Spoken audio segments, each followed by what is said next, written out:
Hi guys! Tara samahan nyo akong puntahan itong kainan na may pinakamura na atang pagkain sinuserve. Dahil bukod sa masarap, aakalain mo ba na 12 pesos lang may kanin at ulam ka na? Dito lang to sa may 8 Arcade Jose Street, Barangay Kapasigan, Pasig City. Ito yung Akis na open for 24 hours at nagsimula daw sila nung taong 2010 na hanggang ngayon daw marami pang tumatangkilik dahil sa sobrang mura nilang mga ino-offer na pagkain. Meron silang silog meals, rice meals, chow fan meals, sisig meals, inihaw meals. Pero ito talaga yung pinagkakaguluhan sa kanila dahil sa halagang 12 pesos lang meron ka ng rice at may ulam ka na rin. Adobong isaw, dinuguan, sweet and sour bola-bola, pork sisig, pinakdakan sa isaw, Bicol Express. Same lang po sila nito, no? Pork ito, chicken. Ito pork, chicken Bicol Express. Afrikano dito na balon-balunan.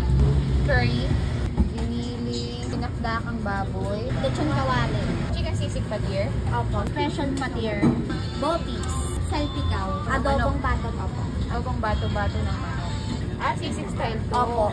Itong special po. Ano po siya? Pure chicken.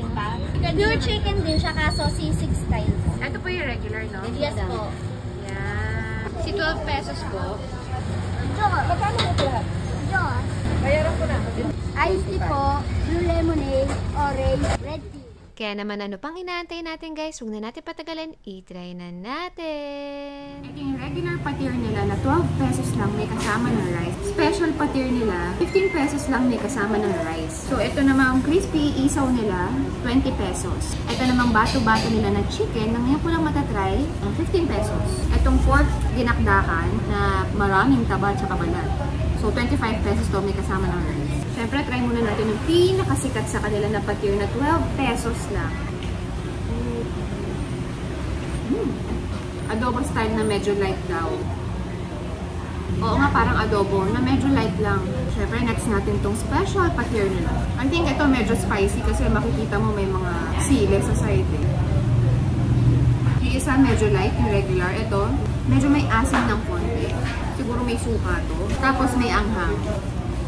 Crispy isaw. Crispy nga. Ang lasa niya parang sisig. Masarap. Sisig style. Ito naman, bato-bato ng manok. First time ko lang makakatry na. Ang titignan, bilog-bilog. Parang pearl. Parang liver. Pero, good thing, hindi siya malansa. Maganda yung pagkakaluto nila.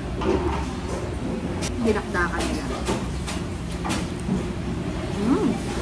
Crunchy pa rin. Lutong bahay na lutong bahay. Napakamura. Kaya non-stop yung dating ng mga tao. Ayan, meron na naman pila.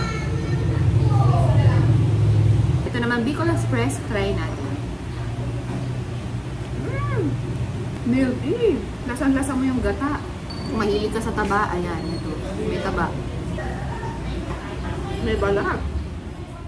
So yun lang guys, sana natakam kayo sa video natin for today at kung nagustuhan nyo, paki-like na lang and don't forget to share this to your friends. Thank you for watching. Bye! Mwah!